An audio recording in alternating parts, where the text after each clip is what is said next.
बिस्मिल्लाहिर्रहमानिर्रहीम, अस्सलाम वालेकुम। मैं फैज़ान इसमें और आप मेरे यूट्यूब चैनल देख रहे हैं। आज जुमा 21 अगस्त है और हम बात कर रहे हैं यूरोप की सूरत हाल, रूस और यूक्रेन जंग पर। इस वीडियो के अंदर डिटेल के साथ बात करेंगे। अच्छा, लास्ट वीडियो के अंदर मिडल ईस्ट की सूरत हाल पर हमारी बात हुई है और बड़ी इंपॉर्टेंट स्टोरी है। अगर आपने नहीं देखी तो एंड स्क्रीन पर आपको वीडियो मिल जाएगी कि पर्शियन गल्फ का नाम अरेबियन गल्फ रखने की तजवीज़ पेश की जा रही है कि खलीज फारस नहीं होनी चाहिए बल्कि खलीजल अरबी इसका नाम होना चाहिए। ये इराक के स्पीकर की जानिब से तजवीज़ क्यों पेश की गई है, तस्वीर क्यों शेयर की गई है और इस पर क्या रद्द-ए-अमल सामने आएगा अरब कंट्रीज़ का और डोनाल्ड ट्रंप किस तरह से रिएक्ट करेगा। खैर, ये देखने के लिए हमें चंद घंटों इंतज़ार करना पड़ेगा। ये जो मैं आपको दिखा रहा हूँ तो ये रशिया के हमले हैं जो कि यूक्रेन के दारुल हुकूमत समेत यूक्रेन के डिफरेंट रीजन्स पर रशिया के ताबड़तोड़ हमले जारी हैं। गुज़िश्ता 24 से 48 घंटों के दौरान मैं आपको बता दूं कि यूक्रेन के दारुल हुकूमत कीव में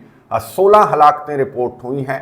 रशिया के मिसाइल हमलों और ड्रोन हमलों के नतीजे में 16 हलाकतें और दर्जनों जख्मी, क्योंकि दर्जनों मिसाइल रशिया की जानिब से फायर किया जा रहा है और इंटरसेप्शन रेट यूं कह लें कि सिफर है। स्पेशली जो मिसाइल हैं उनको, ड्रोन्स को तो खैर इलेक्ट्रॉनिक वॉरफेयर के थ्रू यूक्रेन की जानिब से रोक लिया जाता है, लेकिन जो मिसाइल हैं उनको रोकने के लिए ये जो इलेक्ट्रॉनिक वॉरफेयर है ये काम नहीं करता। तो इसके लिए इंटरसेप्टर्स चाहिए जो कि यूक्रेन के पास नहीं है। इसलिए इंटरसेप्शन रेट यूं कह लें कि बिल्कुल सिफर है। अगर रशिया की जानिब से 10 मिसाइल फायर किया जा रहा है तो 10 का 10 जाकर अपने टारगेट्स को हिट कर रहा है। एक वीडियो मैं आपको दिखा देता हूं, ये साइड पर आपको वीडियो नजर आ रही होगी जो कि यूक्रेनियों की जानिब से शूट की गई जब रशिया के मिसाइल यूक्रेन के दारुल हुकूमत पर बरस रहे थे। तो यूक्रेनियों की जानिब से वीडियो रिकॉर्ड करते हुए कहा यह जा रहा था कि यार ये तो ऐसा लग रहा है कि रशिया के मिसाइलों की बारिश हो रही है और हमारे इंटरसेप्टर्स कहाँ हैं। लग ये रहा है कि हमारे पास एक भी इंटरसेप्टर बाकी नहीं बचा। ये यूक्रेनियों की जानिब से गुफ्तगू की जा रही थी वीडियो रिकॉर्ड करते हुए और मैं आपको बता दूं कि बिल्कुल दुरुस्त गुफ्तगू कर रहे थे और यही गुफ्तगू इनका सदर भी कर रहा है। वीडियो पैगामात के अंदर इस तरह की गुफ्तगू कर रहा है कि जनाब बिल्कुल इंटरसेप्टर्स नहीं है, ज़ीरो इंटरसेप्शन रेट है। लेकिन जो मेरे एलाइज हैं, जो मेरे पार्टनर्स हैं, वो बिल्कुल अंधे हो चुके हैं। रशिया की ब्रोटैलिटी, रशिया का टेररिज्म रोकने के लिए जो इंटरसेप्टर्स मुझे चाहिए, जो असलहा मुझे चाहिए, तो वो क्यों मुझे प्रोवाइड नहीं किया जा रहा। भाई, उन्होंने अपना भी तो दिफा करना है। मैं आपको बता दूं कि रशिया के जो हमले रिपोर्ट हुए, आप सुनकर हैरान हो जाएंगे कि गुज़िश्ता 24 घंटों के दौरान रोमानिया के एयर स्पेस की वॉयलेशन रिपोर्ट हुई है, फिर पोलैंड के एयर स्पेस की वॉयलेशन रिपोर्ट हुई है, फिर बाल्टिक स्टेट जो इस्टोनिया है उसके एयर स्पेस की वॉयलेशन रिपोर्ट हुई है। फिनलैंड की जानिब से भी ये कहा गया कि जनाब रशिया के ड्रोन्स बारिश की तरह बरस रहे हैं। नेटो टेरिटरी की खिलाफ वर्जी की जा रही है। ना सिर्फ नेटो टेरिटरी बल्कि मोल्दोवा के अंदर तो जाकर रशिया का एक ड्रोन जो है वो जाकर गिरा और वहां पर आग भी लग गई। तो रशिया के ड्रोन्स ना सिर्फ यूक्रेन के ऊपर बरस रहे हैं बल्कि नेटो टेरिटरी की खिलाफ वर्जी भी मैंने आपको बता दिया कि किस लेवल पर रिपोर्ट हो रही है। तो ये जो नेटो कंट्रीज हैं जिनसे यूक्रेन के सदर असलहा गोला बारूद मांग रहे हैं, तो उन्होंने अपना भी तो दिफा करना है ना। आपकी मदद कर करके तो वो थक चुके हैं, बल्कि यूं कह लें कि अब वो कतरा भी रहे हैं, क्योंकि एक के बाद एक जो करप्शन स्कैंडल है वो यूक्रेन के अंदर सामने आ रहा है। एक वजीर, दूसरा वजीर, तीसरा वजीर। ये जो खातून मैं आपको दिखा रहा हूँ तो ये रिसेंटली यूक्रेन के सदर की जानिब से इस खातून को फारग किया गया क्योंकि इसके ऊपर भी करप्शन के इल्ज़ामात थे। फिर इससे पहले अगर चले जाएं तो वज़ीर दिफा को फारग किया गया था। आपको मालूम है कि यूक्रेन के सदर की जानिब से फेदरोव को फारग किया गया था। उस पर करप्शन के कोई चार्जेस नहीं थे बल्कि उसकी पॉपुलैरिटी बहुत ज़्यादा बढ़ रही थी, इसलिए यूक्रेन के सदर की जानिब से फेदरोव को फारग कर दिया गया था। अच्छा, फेदरोव जो है वो इतनी पॉपुलैरिटी जब उसने देखी तो फेदरोव की जानिब से मैं आपको बता दूं एक वीडियो पैगाम जारी किया गया और फेदरोव ने वो जो मुजाहिरीन मुजाहरा कर रहे हैं फेदरोव के हक में कि इसको वजारत दिफा की कुर्सी पर वापस बहाल किया जाए, तो उन मुजाहिरीन से फेदरोव की जानिब से मुतालबा किया गया कि भाई यूक्रेन के अंदर इंतखाबात होना चाहिए, यूक्रेन के सदर व्लादिमीर ज़ेलेंस्की को कुर्सी से उतरना चाहिए और इंतखाबात करने चाहिए। तो आप ये मुतालबा करें। इसने अपने सपोर्टर्स और वो जो मुजाहिरीन हैं उनसे दरख्वास्त की गई है फेदरोव की जानिब से कि ज़ेलेंस्की के खिलाफ मुजाहरा करें कि ये कुर्सी पर क्यों चिपका बैठा है। लेकिन मैं आपको बता दूं कि मुजाहिरीन की जानिब से कोई पॉजिटिवली रिएक्ट नहीं किया जा रहा मुजाहिरीन की जानिब से, बल्कि ये कहा जा रहा है इंटरनेशनल मीडिया के मुताबिक, यूरोपियन मीडिया के मुताबिक मुजाहिरीन की जानिब से ये कहा जा रहा है कि जनाब ये तो ज़्यादा ही फ्री हो गया, अगर हमने इसके हक़ में अगर मुजाहरे कर ही दिए हैं तो इसके जानिब से तो बड़े बड़े मुतालबात किए जा रहे हैं। ये तो ज़ेलेंस्की की कुर्सी पर बैठने के चक्कर में है। जो फेदरोफ है, इसका जो मुतालबा है ज़ेलेंस्की को कुर्सी से उतारने वाला मुतालबा, वो मुजाहिरीन की जानिब से नहीं सुना जा रहा। और मैं आपको बता दूं कि यूक्रेन के सदर व्लादिमीर ज़ेलेंस्की का जो मुतालबा है वो यूरोपियन कंट्रीज़ भी सुनते हुए नज़र नहीं आ रहे। अमेरिका तो क्या ही सुनेगा, अमेरिका की जानिब से तो स्ट्रेट फॉरवर्ड मैंने आपको बताया था कि इनकार कर दिया गया था कि नहीं भाई हमें चाहिए, हमें ज़रूरत है। फिर रिवर्स इंजीनियरिंग भी हो जाती है, तो इसलिए हम आपको जो पेट्रियट इंटरसेप्टर्स हैं वो प्रोवाइड नहीं कर सकते। जाहिर है कि अमेरिका को भी तो चाहिए ना, ईरान जंग के अंदर आपको मालूम है कि अमेरिका को खुद भी चाहिए, अमेरिका के पास भी इंटरसेप्टर्स की बहुत ज़्यादा शॉर्टेज है। अच्छा, यूक्रेन के सदर ने एक और सोल्यूशन निकाला और यूक्रेन के सदर खबरों के मुताबिक इलॉन मस्क से राबते में है और यूक्रेन के सदर की जानिब से इलॉन मस्क से इजाज़त मांगी जा रही है कि भाई अपना जो स्टारलिंक इंटरनेट है वो हमें 200 किलोमीटर्स अंदर तक, रशिया के अंदर तक इस्तेमाल करने की इजाज़त दे दें, ताकि हम उन लॉन्चर्स को ही उड़ा दें जिन लॉन्चर्स से रशिया की जानिब से मिसाइल फायर किया जा रहा है यूक्रेन के अंदर। लेकिन इलॉन मस्क की जानिब से भी मैं आपको बता दूं कि यूक्रेन के सदर व्लादिमीर ज़ेलेंस्की को ये इजाज़त मेरा ख्याल है कि नहीं दी जाएगी। अभी तक लिमिटेड है ये इजाज़त इनसाइड यूक्रेन। यूक्रेन के सदर जो हैं वो स्टारलिंक इस्तेमाल कर सकते हैं, लेकिन इनसाइड रशिया अगर स्टारलिंक इस्तेमाल करने की इजाज़त इलॉन मस्क की जानिब से दी जाती है तो फिर अमेरिका को इस जंग के अंदर, रशिया जो है उसने रेड लाइन ड्रॉ कर रखी है कि अमेरिका को कंसीडर किया जाएगा इस जंग के अंदर, फिर जवाब भी दिया जाएगा।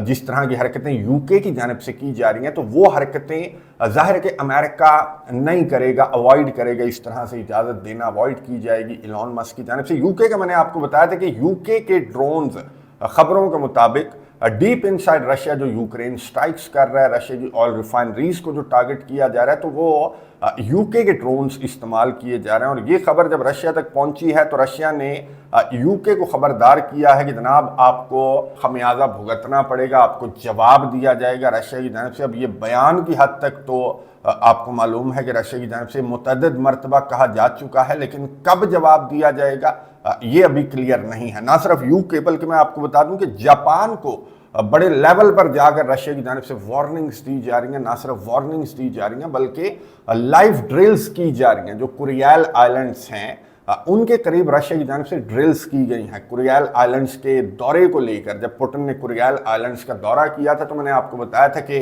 किस तरह की टेंशन्स बढ़ी थी, जापान का किस तरह का रिएक्शन सामने आया था, क्योंकि डिस्प्यूटेड आइलैंड्स हैं और इनकी तफसीलात मैं आपको बता चुका हूँ एक वीडियो के अंदर। मैं कोशिश करूंगा कि एंड स्क्रीन पर आपको वो वीडियो भी दे दूं ताकि आप वो तनाज़ा जो है वो भी समझ सकें। खैर, रशिया की जानिब से जापान को भी वार्न किया जा रहा है, ना सिर्फ रशिया की जानिब से बल्कि जो किम जोंग उनकी बहन है, जो किम यो जोंग हैं, उनकी जानिब से भी जापान को खबरदार किया गया कि जो तुम असलहे की डील करने चले हो अमेरिका के साथ, तो अगर तुमने कोई ऐसी वैसी हरकत की तो फौरी तौर पर नॉर्थ कोरिया की जानिब से जापान को जवाब दिया जाएगा। ना सिर्फ जापान को जवाब दिया जा रहा है नॉर्थ कोरिया की जानिब से, बल्कि मैं आपको बता दूं कि डोनाल्ड ट्रंप साहब को भी, जो किम जोंग उनकी बहन है किम यो जोंग, उनकी जानिब से डोनाल्ड ट्रंप को भी जवाब दिया गया। जिस तरह के दावे डोनाल्ड ट्रंप की जानिब से किए जा रहे हैं, जिस तरह की प्यार मोहब्बत के पैगामात डोनाल्ड ट्रंप की जानिब से भेजे जा रहे हैं किम जोंग उनको कि जनाब मैंने साउथ कोरिया के साथ जो ड्रिल्स हैं उनको मैंने कम कर दिया है। ये कोई 5 दिन पर ले आया है डोनाल्ड ट्रंप। ये जो ड्रिल्स हैं वो आज इख्तिताम पजीर हो गई साउथ कोरिया के साथ। ये कोई 10-11 दिन की ड्रिल्स हुआ करती थी जिनको डोनाल्ड ट्रंप की जानिब से 5 दिन का कर दिया गया, ये कह करके किम जोंग उनके साथ मेरे बहुत अच्छे ताल्लुकात हैं। बल्कि डोनाल्ड ट्रंप ने तो ये भी कहा कि मेरी इस साल किम जोंग उनसे मुलाकात भी हो सकती है, हमारी टेलीफोन पर बातें भी होती हैं, बड़ी बड़ी गप्पें हम लगाते हैं। फिर डोनाल्ड ट्रंप की जानिब से ये भी कहा गया कि 57 बड़े ख़तरनाक मिसाइल हैं नॉर्थ कोरिया के पास, किम जोंग उनके पास, लेकिन मैं जब तक सदर हूँ तो मैं इसको देख लूँगा, किम जोंग उनको देख लूँगा। डोनाल्ड ट्रंप की गुफ्तगू सुनिए, उसके बाद में आपको किम यो जोंग, जो किम जोंग उनकी बहन है, उनका मैं रिएक्शन आपको बताता हूँ कि इन तमाम बातों पर किम यो जोंग की जानिब से किस तरह से रिएक्ट किया गया है। सुनिए, उसके बाद बात करते हैं। But I get along with him, and you know what? The fact that I get along with him, that's a good thing, not a bad thing. He has 57 very powerful nuclear weapons. Should have never allowed it to happen. They should have never allowed it. If I were president, I wouldn't have allowed it. But he's got them. I get along with him very well. You can't let Iran have a nuclear weapon. And I know Kim Jong-un very well, and he's going to be fine. As long as we have a smart president, he's going to be fine. If we have a dumb president, then he's probably not going to be so fine. Yeah, I will be. Well, I don't want to talk about that, but I do have a good relationship with Kim Jong-un. As you know, you've seen. He didn't like Biden. He didn't like Obama. He didn't like anybody, but he likes me, and I just got along with him very good. We had great meetings. We speak, and I think our nation, and I think other nations, frankly, whether it's Japan or South Korea, they're a lot safer if I'm president than if somebody else is president. Now, I didn't like the fact that we're doing these massive military exercises, really against North Korea. It was an exercise against North Korea. When I'm friendly with him, I don't see anything happening for certainly 2.5 years. It's not going to happen with me, but I don't see anything happening. And I was not happy when South Korea said, no, they're not interested in helping us with the Hormuz Strait, and yet they get 60% of their oil from the Hormuz Strait. I said, would you like to help us? He said, no, thank you. I said, that's nice, please, thank you. He made us a lot of money. I didn't like that. So I felt that we were doing a massive war exercise.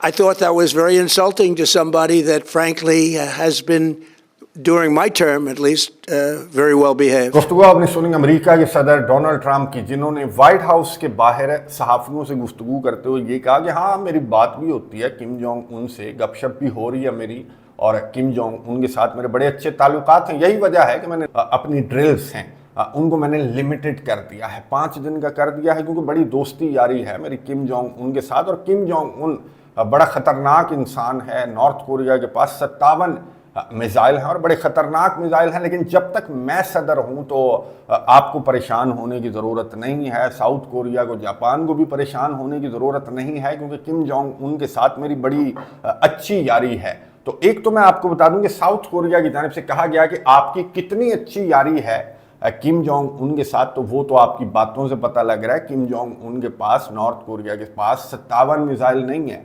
बल्कि 80 से 120 missile north Korea के पास है। कि south Korea की जानिब से Donald Trump की यूं कह लें कि तंज किया गया डोनाल्ड ट्रंप पर, कि डोनाल्ड ट्रंप जिस तरह की बातें कर रहा है तो हवाओं में बातें की जा रही हैं। ईरान जंग से तवज्जो हटाने की कोशिश की जा रही है, या फिर साउथ कोरिया को ईरान जंग के अंदर ड्रैग करने की कोशिश की जा रही है। बाकी इन बातों में कोई सदाकत नहीं है। जो डोनाल्ड ट्रंप की जानिब से बातें की जा रही हैं कि मेरी किम जोंग उनसे टेलीफोन पर भी बात होती है और किम जोंग उनके साथ मेरी मुलाकात भी होगी, डिनाई किया गया। जो किम यो जोंग हैं, जो किम जोंग उनकी बहन हैं, उनकी जानिब से जब उनसे सवाल पूछा गया तो उन्होंने कहा कि मुझे बिल्कुल कोई इस बात की खबर नहीं है। बड़ी पावरफुल हैं, मैं आपको बता दूं, किम जोंग उनकी जो बहन है किम यो जोंग, ये बड़ी पावरफुल हैं। और किम जोंग उनके पास जो भी डॉक्यूमेंट जाता है या जो भी कॉल आती है तो किम यो जोंग से होकर वो कॉल या वो डॉक्यूमेंट जो है वो किम जोंग उन तक पहुंचता है। तो किम यो जोंग ने कहा कि कोई बात मेरे इल्म में नहीं है कि डोनाल्ड ट्रंप के साथ कोई टेलीफोन पर बात हो रही हो या कोई मुलाकात किम जोंग उनकी डोनाल्ड ट्रंप के साथ स्केजुअल नहीं है। और जहां तक ताल्लुक है इस मेहरबानी का कि अमेरिका ने साउथ कोरिया के साथ जो अपनी मिलिट्री ड्रिल्स हैं उनको लिमिटेड कर दिया है, तो कोई एहसान नहीं किया। अगर 11 दिन से 5 दिन पर ये मिलिट्री ड्रिल्स आ गई हैं तो इसका हरगिज़ ये मतलब नहीं है कि जो एग्रेसिव ड्रिल्स हैं नॉर्थ कोरिया के ख़िलाफ़, तो ये एग्रेशन अमेरिका का ख़त्म नहीं हो गया, साउथ कोरिया का ख़त्म नहीं हो गया। तो ये एग्रेशन अभी भी एग्जिस्ट करता है और इस एग्रेशन का जवाब नॉर्थ कोरिया की तरफ से दिया जाता रहेगा। ना सिर्फ साउथ कोरिया को बल्कि जापान को भी किम यो जोंग की जानिब से पैगाम दिया गया है। तो डोनाल्ड ट्रंप ये जिस तरह की बातें कर रहा है, ये जिस तरह की झूठ बोल रहा है, तो वाज़ेह हो गया कि डोनाल्ड ट्रंप की जानिब से या तो ईरान जंग से तवज्जो हटाने की कोशिश की जा रही है या फिर साउथ कोरिया को, जापान को ब्लैकमेल करके ईरान जंग के अंदर ड्रैग करने की कोशिश की जा रही है। कि मिलिटरली ना सही वो जो डी डे है, इकोनॉमिक डी डे है, उसका हिस्सा बनाने की कोशिश की जा रही है डोनाल्ड ट्रंप की जानिब से, अपने इत्तेहादियों को भी ब्लैकमेल करके फिर अरब कंट्रीज को और स्पेशली उन कंट्रीज को जो ईरान के साथ अभी भी कारोबार जारी रखे हुए हैं, जिनमें चाइना भी शामिल है। अच्छा, चाइना का रद्देअमल सामने आ चुका है डोनाल्ड ट्रंप के इस मुतालबे पर। चाइना ने किस तरह से रिएक्ट किया है, तो वो लास्ट वीडियो के अंदर मैंने चाइना का रिएक्शन भी आपके साथ शेयर किया है। एंड स्क्रीन पर आपको वीडियो मिल जाएगी, वहां पर क्लिक करके आप देख सकते हैं चाइना का रिएक्शन भी। और वो जो अरेबियन गल्फ, पर्शियन गल्फ का नाम अरेबियन गल्फ रखने की जो तजवीज़ है, उसकी तफसीलात भी आपको उसी वीडियो के अंदर मिल जाएंगी, वहां पर जाकर आप देख सकते हैं। मैं नज़र रखूंगा, आपको अपडेट्स देता रहूंगा। कमेंट्स बॉक्स में अपनी राय का इजहार ज़रूर कीजिएगा। अगली वीडियो तक के लिए इजाज़त दीजिए। अल्लाह हाफिज़।